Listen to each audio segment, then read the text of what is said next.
bringing you guys up to speed on the setup for the beginning of 2025. I know there's been other videos on my channel that have depicted a different setup, ways that I had things organized. Some of those things are the same, some of those things are different, and I just kind of wanted to share some of those with you. First, I'm just going to kind of do a 360 of how I've got things set up, and then I'll go into things a little bit more specifically as to why I put things the way that I did, and maybe some ideas of what it is that you like, what you don't like. And keep in mind, this is kind of a living, breathing process because things change based on fishing conditions and different things that I learned, different things that I see. So one of the first things that I want to point out is I will put some previous video in, but I used to have the paddle holder, and it was the double paddle holder. And just yesterday, this is something that just changed. Just yesterday, I found this hack on the Bonafide owner's Facebook page to take the paddle out, which used to be underneath my my fish finder there, over to utilizing the screws that the handle goes in on, and pulling the paddle next to the boat and securing it next to the boat right on that handle. So these are the two yokes that used to be on the double paddle holder that was on the side, and I just used the existing screws that the handle holds the handle in place to put those on there. And what it does, it pulls the paddle a little bit closer to the side of the boat, and it also frees up a little bit of that rail space on top for rods and that sort of thing. So that's just something that I did a little bit differently. So I've got a previous video. I will link that here in the video, also in the description, so that you can see some of the custom things through Bradget designs that I had put on here. I'm not going to cover all of those, so to speak, but I am going to touch on a couple of them that I mentioned in the previous video that you haven't seen yet. One of those is this can holder right here. The can holder clips to the seat rail, as you can probably see the clips on there, and I'm going to use that to hold some of my scent, one of my scent bottles. Now this is the oblong bottle. The clips hold on to those just like they do the round cans, so that kind of gives you an idea of what that is. We're going to get, when we get to the other side, I'll cover the tool holder and something else that I did custom wise. The sunshade for the Helix 7. This is the custom sunshade on the Helix 7 by Bradget Designs.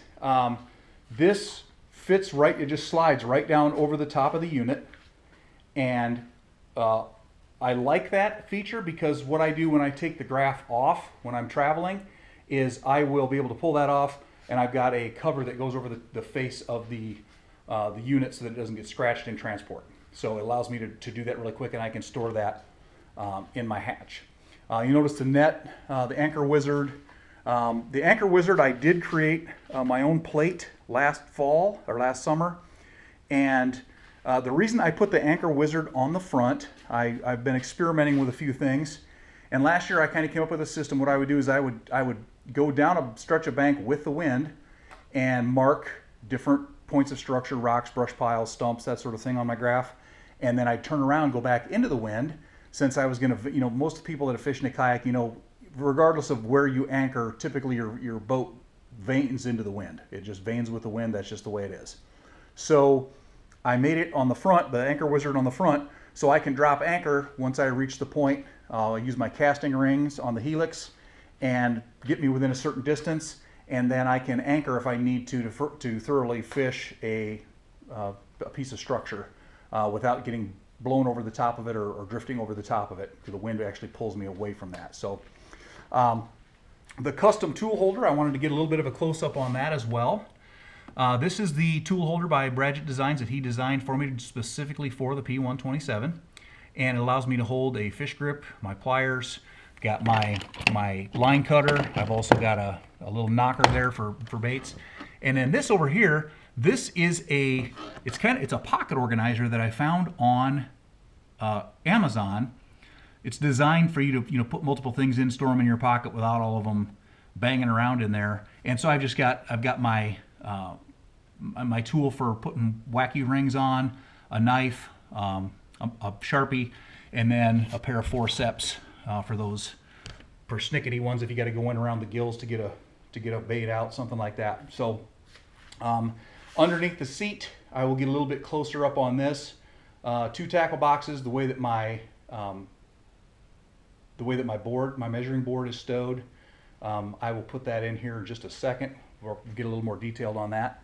Back here, another thing that I was doing, I was taking my wallet, my keys, and my firearm if I was carrying one, and I was putting those in the hatch. And what I decided to do is I've got a little ditty bag that will allow me to store that stuff. It's in a dry bag. It's hanging on the seat, so I can dump my stuff right in there. That way, you know, I'm in a habit of exiting and entering from the left side of the boat, just simply because my graph and my paddle are on the other side. So typically when I come to the dock, it allows me to get to the ramp, and then I can just unclip that bag, take my keys and everything up to the truck with me. And it's in a contained space where they're not, you know, I was having trouble with them. A lot of times my hatch wasn't that organized and I'd have to dig around in there to find the stuff. So, of course, the black pack has stayed the same to some extent.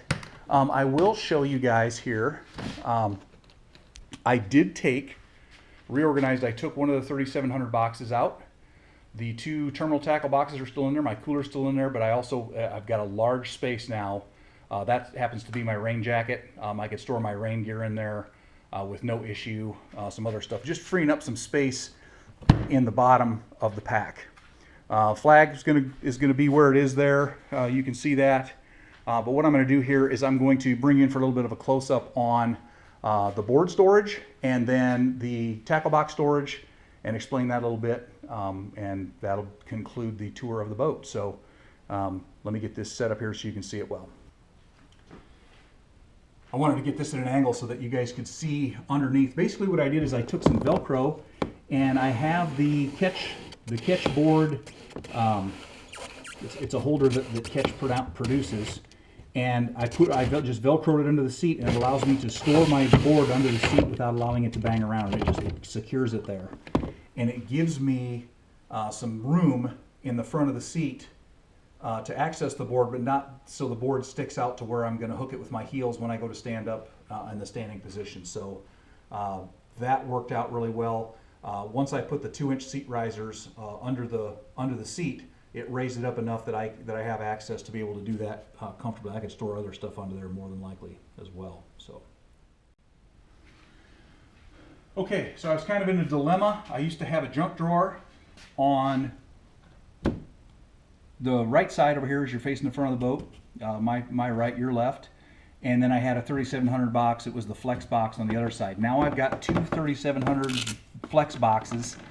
This pretty much stores all of my lures and tackle, frogs, topwaters, jigs.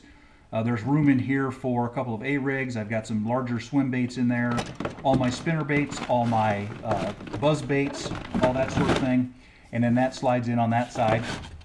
On this side are all my crankbaits and just different types of crankbaits, different types of hard baits. And then all of my soft baits and my terminal tackle are stored in the box.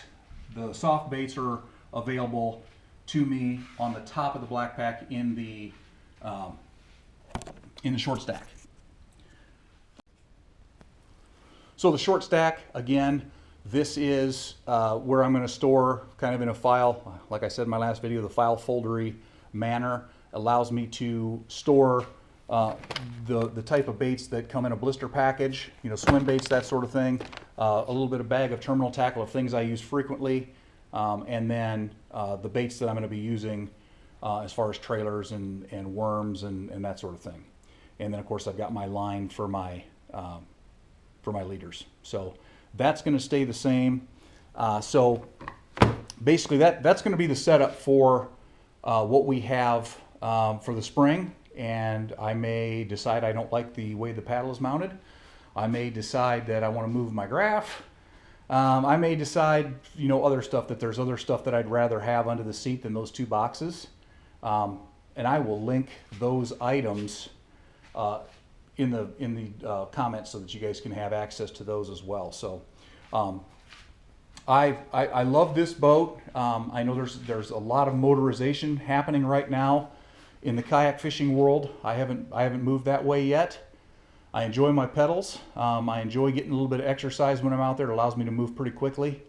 On average, you know, on just a hefty pedal, not really pushing it, 3 to 4 miles per hour, anywhere I want to go, and I just really enjoy it. So, if you've got a P127, or you know, maybe you've got a different type of kayak, and some of this stuff makes sense to you, if you have something that you want on your boat that you can't find, get a hold of Bradgett Designs and tell them, hey, this is what I got, this is what I need. He's pretty good at fabricating stuff on the run. He did that on several things for me, and it turned out really well. So looking forward to getting out on the water. That's going to be just here shortly. We're almost 70 degrees here today right now, so we're going to be getting out there. So until we meet each other, hopefully there's some stuff here that you like.